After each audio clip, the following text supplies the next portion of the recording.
ఈ generation youth కి చెప్పేది ఒకటే అమ్మా, అసలు గుడికి ఎందుకు మనము పోవాలి? ఈ క్వశ్చన్ ఫస్ట్ అందరి మైండ్లకి రావాలి. అసలు గుడిలో ఏముంటది? దేవుడిని ఎందుకు ప్రతిష్ట చేస్తారు? అక్కడ ధ్వజస్తంభం ఎందుకు పెడతారు? ఇంత ఆలయం ఎందుకు కట్టిండ్రు? ఫస్ట్ ప్రతి ఆలయంకు పోయినప్పుడు ఈ క్వశ్చన్ రావాలి. కానీ టెంపుల్ అంటే ఒక గొప్ప సైన్స్ ఉందమ్మా. కొన్ని వేల సంవత్సరాల కిందనే మన దగ్గర టెంపుల్స్ కట్టడం. చెప్తున్నా, మనము తెలుసుకోవాల్సింది సైన్స్. ఇప్పుడు ఇంత ప్రశాంతంగా ఉంటది ఇక్కడ ప్రతి ఆలయంలోకి వచ్చి. ఎందుకు వస్తుంది ప్రశాంతం? పాజిటివ్ ఎనర్జీ ఎందుకు ఉంటది? ఇక్కడ మిషన్స్ పెట్టాం మనం, పెట్టలే కదా. ఎక్కడి నుంచి వస్తుంది?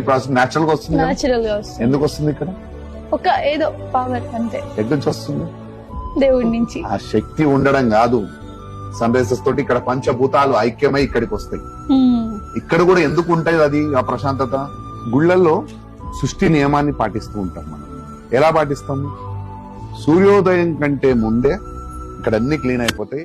ఆ సూర్య కిరణాలతో పాటు పంచభూతాలు ఐక్యమై ఆ శక్తి ఇక్కడికి రావడం జరుగుతుంది. ఇక్కడ ఆల్రెడీ ఒక గర్భగుడిలో ఉన్న ఆ శక్తి స్వరూపాన్ని ప్రాణ ప్రతిష్ఠ అంటారు.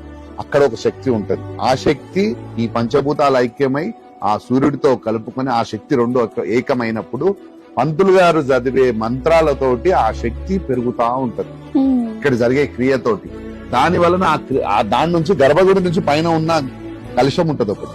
ఆ కలుషం నుంచి ధ్వజస్తంభానికి లింక్ అవుతుంది ఆ శక్తి. ఆ పాజిటివ్ ఎనర్జీ అంతా ఈ సరౌండింగ్స్ అంతా కూడా ప్రశాంతంగా వాతావరణం ఉంటుంది. సో గుడిలోకి ఎంటర్ కాగానే మన మైండ్ రిలాక్స్ అయిపోతుంది. గుడి చుట్టూ ప్రదర్శనలు చేయమని చెప్తారు, మనకు చెప్పులు లేకుండా చేయమంటారు. ఎందు గురించి అంటే భూమితో మనకు కనెక్షన్ ఉండడానికి. కనెక్షన్ ఉన్నప్పుడు ఈ కింద ఉన్న శక్తి, ఇక్కడ ఉన్న సరౌండింగ్స్ లో ఉన్న శక్తి వల్ల మన బాడీలో ఆటోమేటిక్ గా ఆ ప్రశాంతమైన వాతావరణం ఈ గుళ్ళలోకి రావడం జరుగుతుంది. ఇక్కడ గుళ్ళోకి రాగానే మన శరీరం అట్లా ఫీల్ అవుతుంది. సో ఇంత సైన్స్ ఉంటుంది.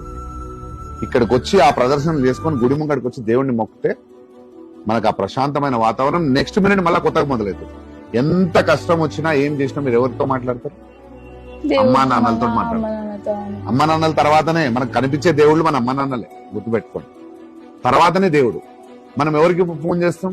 అమ్మకో నాన్నకో ఫోన్ చేసి మన బాధ చెప్పుకుంటాం.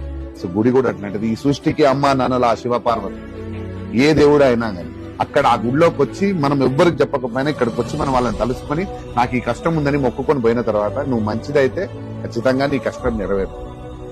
ఇక్కడ నుంచి నువ్వు ఇక్కడ రాగానే నీ మైండ్ రిలాక్స్ అయిపోతుంది. ఎందుకు అవుతుంది? బాడీ రిలాక్స్ అవుతుంది, మైండ్ రిలాక్స్ అవుతుంది. నెక్స్ట్ మినిట్ కొత్త ఆలోచనలు మొదలైపోయింది. ఇది గుడి. ఇంత సైన్స్ ఉంటది ఇక్కడ. ఈ సైన్స్ ని మనం నెక్స్ట్ ఈ జనరేషన్ తెలుసుకోవాలి.